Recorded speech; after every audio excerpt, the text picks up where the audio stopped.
The night was heavy with silence. Owls hooted from the tall iroko tree, and the crickets sang their endless song. In the far corner of Babarisi's compound, the storehouse stood like a dark shadow, its wooden door fastened with a thick rope. Inside, Ademola sat with his back against the wall, his hands bruised from struggling, his mind burning with thoughts of Abike. His heart thumped louder when he heard it, soft footsteps in the dust moving closer. Someone was outside. Ademola rose to his feet, every muscle tense. The rope that tied the door creaked. A hand touched it, fumbling. Then, slowly, the door swung open. Moonlight spilled in, revealing a small figure. It was Abike. Her wrapper was loose from running, her face streaked with tears. "Ademola," she whispered urgently, "come quickly. I cannot bear to see you suffer. If they find you here by morning, they may kill you." Ademola staggered forward, his chest aching with love and anger. "Abike, you risked everything to free me." "I would risk more," she replied, her voice breaking. "Hurry before they wake." But just as Ademola stepped out, another shadow moved from the darkness. It was Seyi, Abike's younger brother. He had followed her. His voice caught like a whip. "Father, mother, come quickly. Abike is freeing the prisoner." The compound erupted in shouts. Doors flew open, torches flared, men rushed out. Babarisi's roar shook the night. "So this is how you repay me, Abike? Betrayal under my roof?" Abike fell to her knees. "Baba, please, I beg you. I love him. Let him go." But Babarisi's face hardened like stone. "Love, foolish girl. Love does not feed a family. Love does not build a name. Guards, tie him again." The men seized Ademola, dragging him back. He fought like a trapped lion, but they overpowered him. Abike clung to her father's legs, weeping bitterly, but he kicked her aside. "From this night on, you are no longer my daughter if you defy me."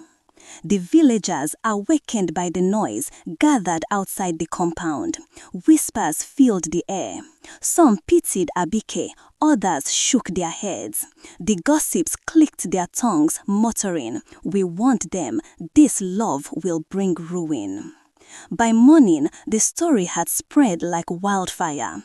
The whole village buzzed with it. How Abike tried to free Ademola, how Babarisi caught her, how Ademola swore never to give her up. That same day, Adekunle returned with more gifts. He walked proudly into the compound, smiling as if victory was already his. "Babarisi," he said smoothly, "prepare your daughter. I will take her as my wife before the next new moon." Abike's heart sank. She cried until her eyes burned. Her mother tried to comfort her, but Babarisi was unmoved. "You will marry Adekunle," he declared, "even if I must drag you myself." Meanwhile, in his own compound, Ademola sat in silence, his body bruised but his spirit unbroken.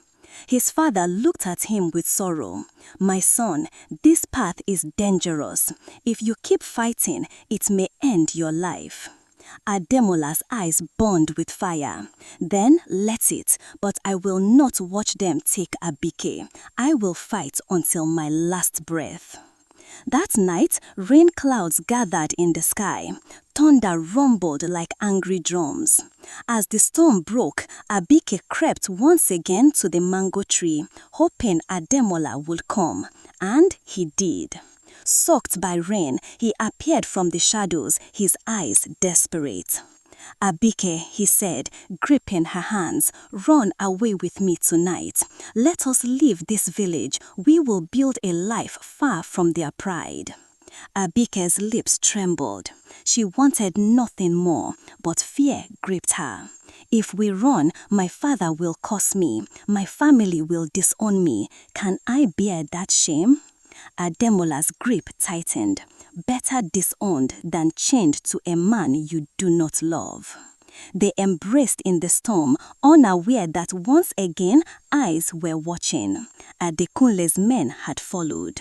By morning, Baba Risi knew everything. The elders called for a meeting at the village square. Drums summoned the people.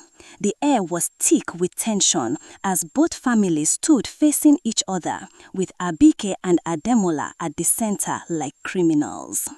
The chief elder, his beard white as cotton, raised his staff. This madness has gone too far. Two families are tearing the village apart over these children's love. Let the truth be spoken here today. Baba Risi stepped forward, his voice loud. My daughter will not waste her life with a hunter's son. She will marry Adekunle, a man of wealth and honor. That is final. Baba Adeyemi countered, his voice steady. Since when did wealth decide love? Since when did cowries replace the heart? My son's love is true. Why punish them for following their hearts? The crowd murmured. Some nodded. Others hissed. The gossiping women leaned in eagerly, savoring every word.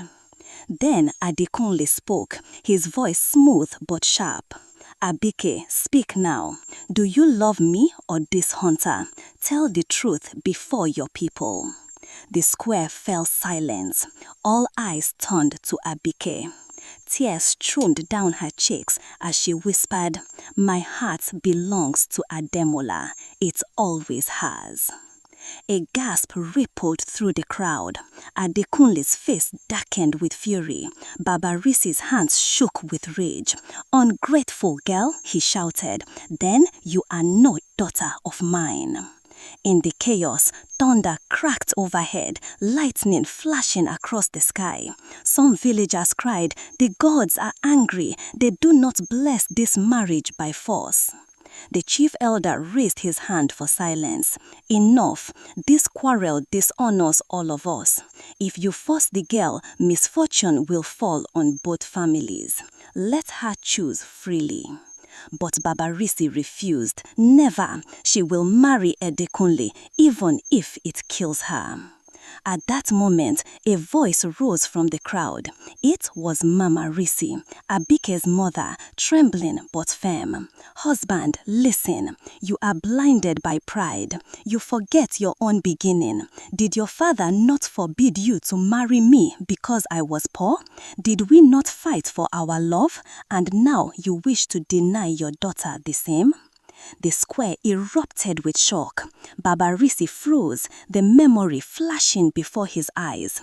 The truth cut deep, but his pride still burned. Ademola stepped forward, his voice strong. Baba Risi, I am not rich. I do not have bands of yam or bags of cowries. But I swear on my life, I will love Abike, protect her and honor her till my last breath. Can Adekunle promise the same? The crowd turned to Adekunle. His lips twisted in anger, but no words came. For he had come for wealth and pride, not love. The chief elder struck his staff on the ground. The gods have spoken through the storm. The girl's heart is clear. Let this matter end. Abike and Ademola shall be together. If any man stands against it, let the curse of the gods follow him. A hush fell. Baba Risi's shoulders sagged. At last he turned away, his pride broken, his voice bitter. Do as you will, she is no longer my concern. Abike ran into Ademola's arms, weeping with relief. The villagers cheered, some clapping, others singing. Even the gossiping women wiped tears from their eyes, though they would never admit it. But as joy filled the square, Adekunle's face grew dark. He spat on the ground. This is not the end. One day you will regret crossing me. With that, he stormed away, his men following behind. The storm cloud slowly cleared and sunlight broke through. The elders declared blessings over Abike and Ademola. Their love had survived gossip, betrayal, and family pride. That night, as they sat once again under the mango tree, hand in hand, Abike whispered, "We suffered so much, but we are still here." Ademola smiled softly, his eyes full of love. Because love is stronger than pride, and no family, no wealth, no betrayal can scatter what the gods themselves have joined. The moon shone down on them, bright and pure, as if sealing their union with light. The village slowly returned to peace, but their story lived on, a reminder that love must never be chained by pride. And so, Abike and Ademola's love triumphed, not because it was easy, but because it was true. In a world where families can scatter marriages before they begin, they proved that love, when protected with courage, can outlive even the fiercest storm. Dear creatives, thanks for stopping by. And tell me in the comment section what you learned from this story. Do well to like, share, and subscribe to my channel for more amazing stories like this.